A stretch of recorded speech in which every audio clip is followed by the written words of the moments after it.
Ada beberapa hal yang didoktrinkan ke kita sejak sekolah. Ironisnya, hal-hal tadi justru ada yang bikin kita jadi lemah. Dan mindset lemah ini terbawa terus sampai kita gede. Kita bahas ya bro, karena lo udah tahu, pastiin adik-adik or anak-anak lo besok gak terdoktrin konsep yang sama. Nomor 1, sekolah itu nomor 1.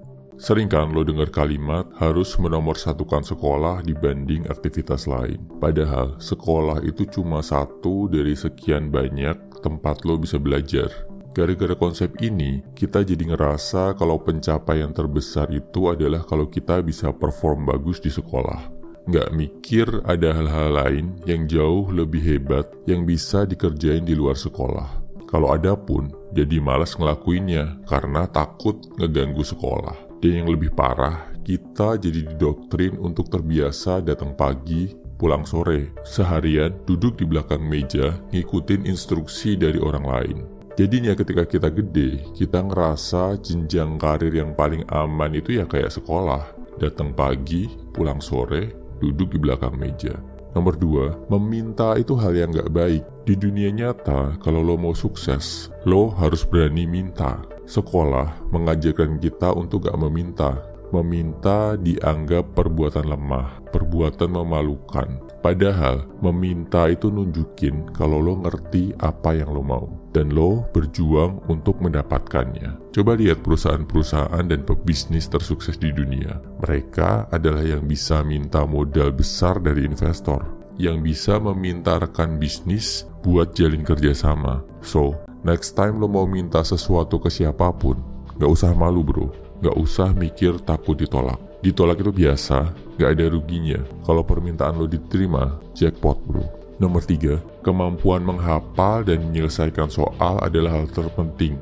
Di sekolah, yang paling penting adalah kemampuan menghafal, kemampuan menyelesaikan soal. Makin jago menghafal dan ngerjain soal, makin tinggi nilai ujian lo. Dan kesuksesan di sekolah dilihat dari nilai ujian. Di dunia nyata, kemampuan otak itu bukan hal yang paling penting bro. Banyak hal lain yang terbukti jauh lebih krusial. Misal, kekuatan mental, kemampuan untuk berjuang di tengah kesulitan, kemampuan untuk berkorban dan menahan diri, kemampuan untuk tetap jaga karakter dan kejujuran di tengah godaan, kemampuan untuk tetap menjadi manusia baik di tengah dunia yang jahat.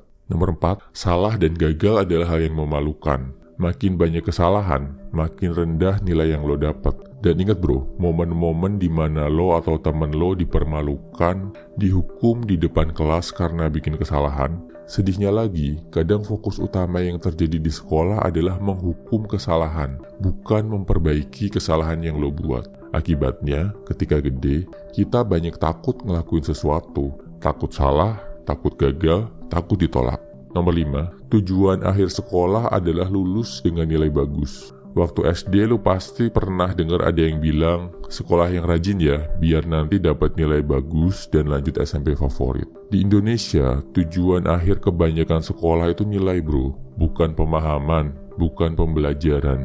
Asal nilai bagus, gak ngerti or gak paham, no problem. Karena mendewa-dewakan nilai, akhirnya banyak yang menghalalkan segala cara buat dapetin nilai bagus. Ada yang nyontek, ada yang nyogok, bahkan ada sekolah yang bagi-bagi bocoran biar siswanya lulus. Hal ini nih yang bikin banyak orang di Indonesia nggak bisa bahasa Inggris. Padahal belajar bahasa Inggris udah 9 tahun, dari kelas 3 SD sampai kelas 12 SMA. Hal ini juga yang bikin banyak koruptor, karena udah dikondisikan untuk main curang sejak sekolah. Or banyak kasus hamil di luar nikah. Padahal udah dijelasin tentang sistem reproduksi di pelajaran biologi dengan jelas. Oke bro, mari kita berharap sistem pendidikan di negara kita bisa lebih baik lagi. Dan karena lo udah tahu beberapa hal yang gak bagus, segera tinggalkan ya bro. Semangat!